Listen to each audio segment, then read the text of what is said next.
ဗုဒ္ဓကတဲ့သူကိုယ်တိုင်ဖရားလို့ပြောခဲ့တဲ့ကျမ်းရှိလားတဲ့ဒီလိုကဘာသာကြားလားဗုဒ္ဓဘာသာဝင်လားတော့မသိဘူးနော်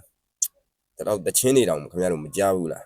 ငါဒီဖရားမဖြစ်သမျှဤနေရာမှာမထားဟုဆိုမြန်မာနိုင်ငံမှာနေအဲ့တချင်းကဓမ္မယုံကနေအမြဲတမ်းဖွင့်လာမဟာဘောဓိပလင်းနဲ့တလန်ကွာဝါသည်စัจ java လားငြိမ်သက်ရဲ့လို့မျက်ရှိစိတ်ကျဲတော်မူ၏သည်ဆိုအဲ့တချင်းနဲ့ငါဖရားမဖြစ်သမျှဒီတင်မလင်ခွေရနေဘယ်တော့မှမထားဘူးလို့သူတင်မလေးကိုရထတဲ့နေ့တဲ့သူဖရားဖြစ်ပြီကဲခင်ဗျာဘာမှကြမ်းရှိတာဒီပါအဝေးရှာမနေအဲ့မှာဓမ္မယုံကဖွင့်တဲ့တချင်းအဲ့မဟာဘောဓိပင်နဲ့တလန်ကွာတချင်းလားစွန့်အောင်နားထောင်ကြည့်နော်အဝေးကြမ်းကိုကြမ်းကားတွေပြမယ်တော့ခင်ဗျာဘာသာကြားဆိုတော့ရှင်းပြလဲနားလဲမှာမဟုတ်ဗုဒ္ဓဘာသာဝင်ဆိုရင်ပြင်စာဝဂီ9ခုကသူဒုက္ခရစရိယကျင့်တဲ့ချိန်မှာအစာပြန်စားလို့ဆိုပြီးစွန့်သွားတယ်အဲ့ချိန်မှာသူဓမ္မစကြာတရားကိုဟောတဲ့ချိန်ကျတော့အဲ့ဒီပြင်စာဝဂီ9ခုတရားဟောမယ်ပြောတော့ပြင်စာဝဂီ9ခုကပြောတယ်ကိုတော့ထမင်းပြန်စားမှာတော့ဘလို့ဖျားဖြစ်မှာတော့လို့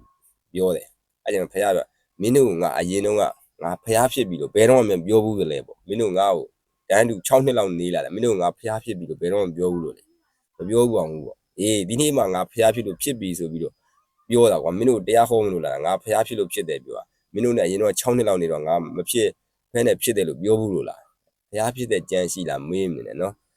ခင်ဗျာဒါဘာသာကြားဆိုရင်တော့ထားလိုက်ပါတော့မပြောတော့ဘူးနော်အဲ့ဒါကဒီဒိဋ္ဌိတွေကိုတရက်ပင်ဖြူရင်းမှာတရက်စီကိုတခါတည်းရေဆေးပြီးတော့တကိုးပြ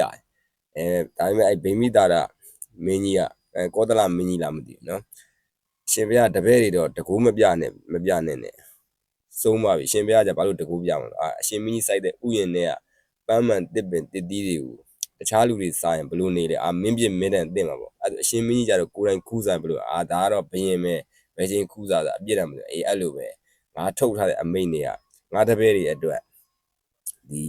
တကူမပြရဘူးတရားဖြည့်ဆည်းမှာဆိုဒါပေမဲ့တကယ်လိုအပ်တဲ့ချိန်မှာဆိုတော့ဒါငါဖျားပဲကွာပေါ့ငါထုတ်တဲ့ဥပဒေငါ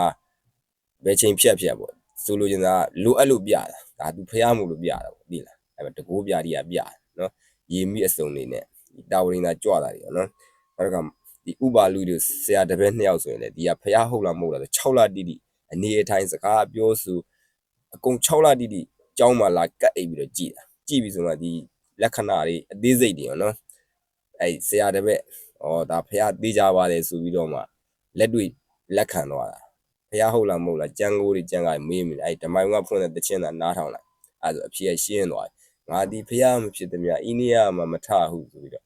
သူထားတဲ့နေရာဖះဖြစ်လို့ထားတာဒါပဲအဖြေရှင်းလေးနော်ဝေ့ဝိုက်ပြီးတော့ရှင်းနေတာမောလုံးလုံးမလို့ထင်သာမြင်သာတဲ့ဟာကိုပြောပြလိုက်